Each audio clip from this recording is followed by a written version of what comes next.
Hello there and welcome to Can Sanity. Today we're going to be making brined fermented cherry tomatoes. So let's get started. Okay, so to make brined cherry tomatoes, it is super easy. Once you do this one season, you will hope that you have a huge bounty of cherry tomatoes at the end of the season so that you can just make this delicious fermented cherry tomato. Now, what you're going to need is obviously the cherry tomatoes. You'll need 6.5 cups, or about 1 pound 12 ounces. And you want cherry tomatoes that are still firm, not split. And so it's best if you pick cherry tomatoes that there's some of their color, but they're just slightly underripe. So you can see there's just a little bit of green on this cherry tomato. You can use even green cherry tomatoes if you want to pickle them or brine them. But I like them when they have just some of the color just slightly underripe and firm.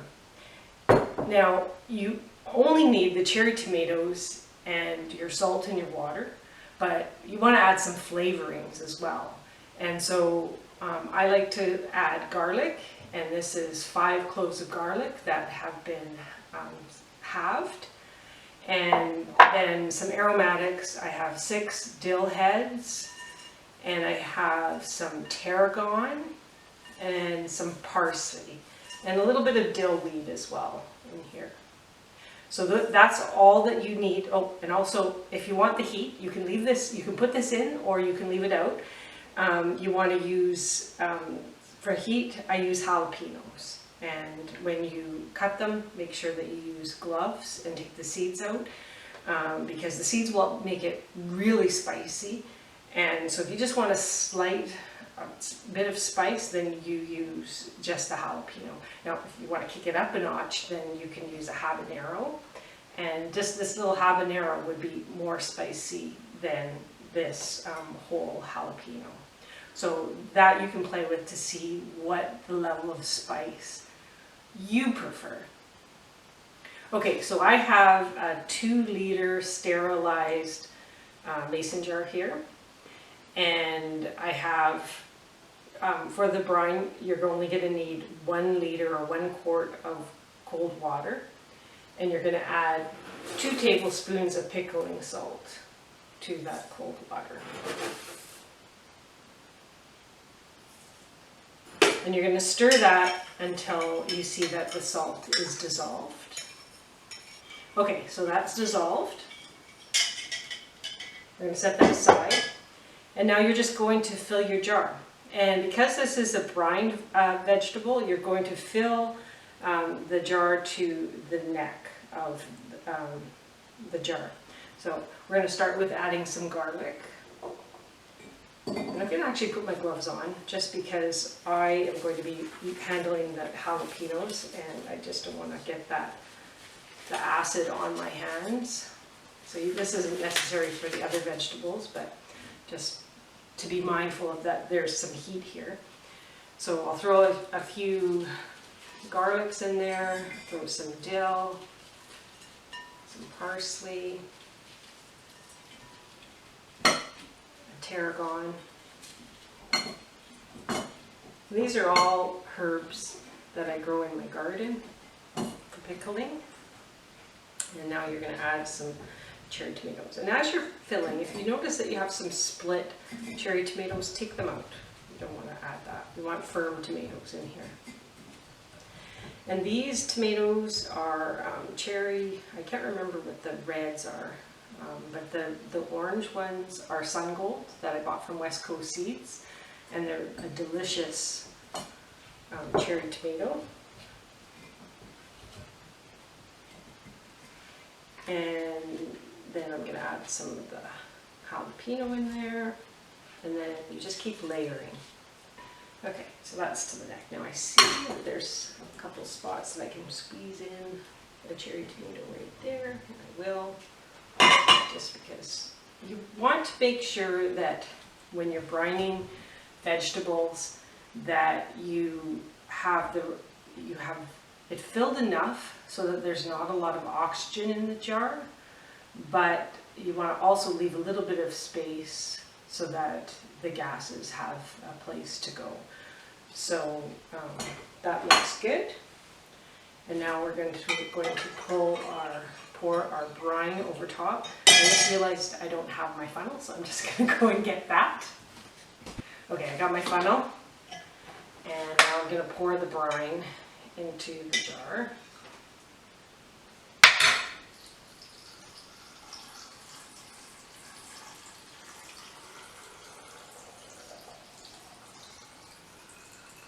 And I'm going to fill to the top of the neck. Now you can see there's a little bit of air coming out. There's a little bit of brine left. And I'm just going to, I use this utensil to make sure that I press out any extra air that's in the jar. You could use a knife. A flexible tool is nice. You can also use a chopstick, but this works really, really good. So just press a little bit on the sides of the vegetables just to make sure that I get the air pockets out. Just because you'll see that as you do this, your brine will settle.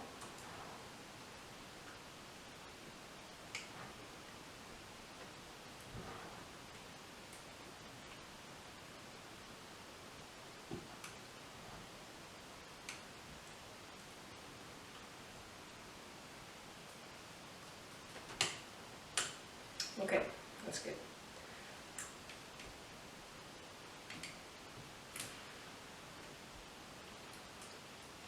And I see I can add just a little bit more brine, so I will.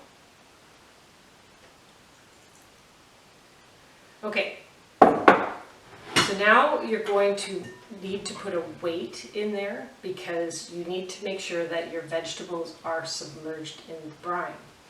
And there's two ways you can do it, or two ways that I've done it. There's actually three ways. You could use an airlock, which I don't have, or you can use a plastic bag, and you can just push that in and then use whatever leftover brine you have and use that to weight down the bag. I don't use this method because I just find it's messy. So what I like to use is these pickle pebbles, and you can get these online, and they're fairly inexpensive, and they're just glass weights.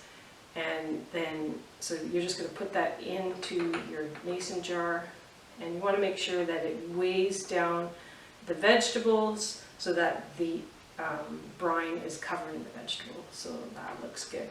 And because I'm not needing this brine for anything else, like if I was going to use a bag to weigh it down, you want to use your brine water to help weigh down the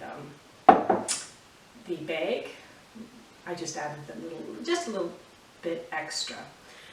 And then all you have to do now is put on a, this is called a pickle pipe, and you just want to make sure that if you bought them brand new, make sure that they pinch this so that the air the CO2 the gas that's created in there will leave the jar. And just place that on top of your jar and then put the ring on. And so now you're going to put that jar on the counter. I like to put it in my pantry, and just you want to leave that for a whole week, and so that it will start its ferment. And so I have two other jars here that I've already done, and you can see the difference. I hope you can see the difference in this video. This one is a week, after a week of fermentating, and so you can see that it's cloudy, and you want that because that is showing you that the bacteria, which is the lactobacillus bacteria, that's what works on the vegetables, that's what causes the fermentation. That cloudiness is showing you that that is actually working. So this has been fermenting for a week, and now I can put that in the fridge and I can eat that for a month.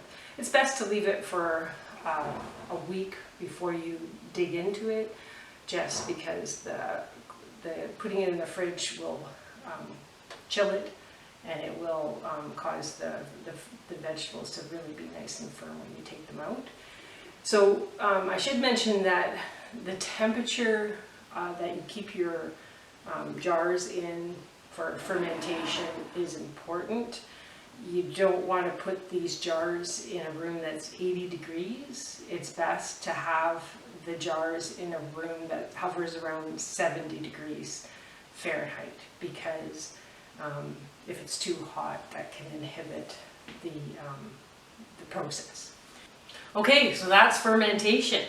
So now after that 7 days of fermenting on the counter, you do want to take your ring and your pickle pipe off, and you can inspect the jar and look to see if there's any mold or yeast forming. If there is, that means that you've left too much headspace, and so you don't. That's one of the reasons why you don't want to leave too much headspace when you're brining vegetables.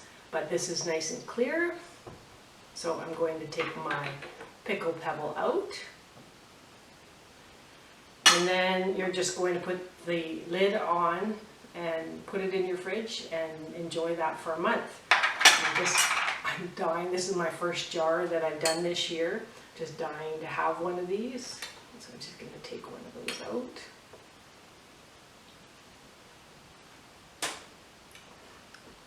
Oh my God, that is so amazing. Oh, you can taste the garlic, you can taste the tarragon and the dill. Perfection.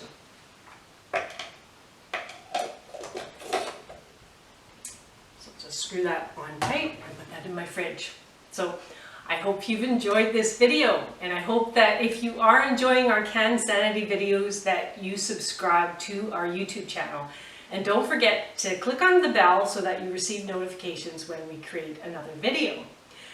And now I also hope that you go to our website, cansanity.com, and check out this full recipe and all the other recipes that are waiting there for you.